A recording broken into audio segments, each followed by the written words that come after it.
থেকেই আজকে আলোচনা শুরু করবো। যারা এই মুহূর্তে আমার সঙ্গে রয়েছেন অভিনেত্রী শর্বরী মুখার্জি, রয়েছেন সাংবাদিক রক্তিম দাস, রয়েছেন গবেষক মানস ভট্টাচার্য, অনলাইনে রয়েছেন লেখক দেবশ্রী চক্রবর্তী এবং রয়েছেন বঙ্গীয় হিন্দু সেনার প্রতিষ্ঠাতা স্বামী অম্বিকানন্দ। প্রত্যেকেই স্বাগত রিপাবলিক বাংলায় সোজাসুজি স্বর্ণালীতে। আমি রক্তিম দা আপনাকে দিয়ে শুরু করি আজ, কারণ এর আগে দীর্ঘদিন আপনার সঙ্গে কথা হয়েছে। বাংলাদেশের পরিস্থিতি ক্রমশ ভয়ঙ্কর হয়ে গেছে, যদিও নতুন এমন নয় যে গত বছর 5ই আগস্টের পর থেকে পরিস্থিতি ভয়ঙ্কর, এর আগেও একাধিক এরকম ঘটনা ঘটেছে, প্রচুর ইতিহাস রয়েছে। যদি এত আগ্রাসন থাকে নির্দিষ্ট ধর্মের পুজো অর্চনায়, তাহলে না জানি সেই ধর্ম আশ্রয় করে যারা রয়েছেন তারা কোন জায়গাতে রয়েছেন। এরপর আমি শুনতে পাই যে রমনা কালী মন্দিরের তরফ থেকে কেউ নাকি একবার সাংবাদিকদের মুখোমুখি হয়ে বলেন যে বাংলাদেশে হিন্দুরা দারুণ আছে, আমরা দেখতে পাচ্ছি না, দেখতে পাচ্ছেন সেখানকার কট্টরপন্থীরা, আর না তো দেখতে পাচ্ছে পশ্চিমবঙ্গের কিছু সেকুলার বুদ্ধিজীবীরা। কেন? বিষয়টা হচ্ছে 1947 সালের পর থেকেই পূর্ববঙ্গের শারদ উৎসব, যেটাকে আমরা বলি, বামপন্থীরা নাম দিয়েছে শারদ উৎসব, আসলে এটা দুর্গাপুজো। দেখবেন গত 2 বছর আগে আওয়ামী লীগ আমলে তারা লিখেছিলেন রক্তাক্ত শারদ। সত্যি সত্যি রক্তাক্ত শারদ। কুমিল্লার ঘটনা আপনাদের নিশ্চয়ই সবার মনে আছে, যে সেখানে কিছু লোক কয়েকজন ঢুকে পড়ে যে ঘটনা ঘটেছে। তো প্রত্যেক বছর ওখানে মূর্তি ভাঙে। ওখানে শারদীয়ার উৎসব হয় না, ওখানে হয় মূর্তি ভাঙার উৎসব। এবং হিন্দুরা আতঙ্কিত থাকে যে এই দুর্গাপুজো আসছে, এবার মূর্তি ভাঙা শুরু হবে। এটা একদম খুব পরিষ্কার। আমি সাম্প্রতিককালে পরিসংখ্যান যদি বলি, 2023 সালে ঠাকুরগাঁর বালিয়াডাঙ্গাতে এক রাতে 14টা মন্দিরে 12টা প্রতিমা ভাঙচুর হলো। 2024-এর দুর্গাপুজোয় মাত্র 4 দিনে 47টা ঘটনা, 30টা প্রতিমা ভাঙচুর হলো। 2025 ময়মনসিংহ দিনাজপুরে 2 দিনে 3টি মন্দিরে 8টি প্রতিমা ভাঙচুর হলো।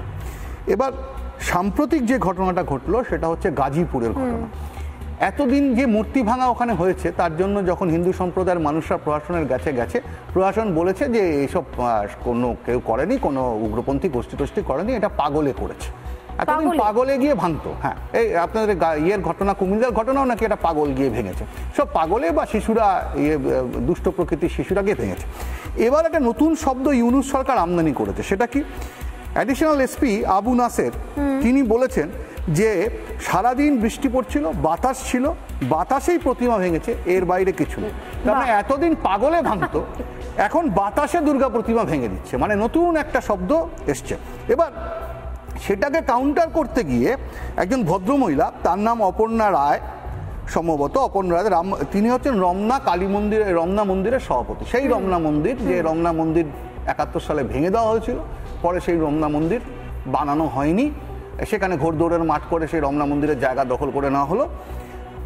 তিনি গিয়ে বললেন কি, তিনি রমনা মন্দিরে তিনি বললেন যে মাননীয় শুভেন্দু অধিকারী বিরোধী দলনেতা আমাদের এখানকার, তিনি খুব হিন্দু ভাই এসব স্লোগান দিচ্ছেন এবং বাংলাদেশ নিয়ে তিনি খুবই উৎকণ্ঠিত, হিন্দুদের ওপর নির্যাতন নিয়ে।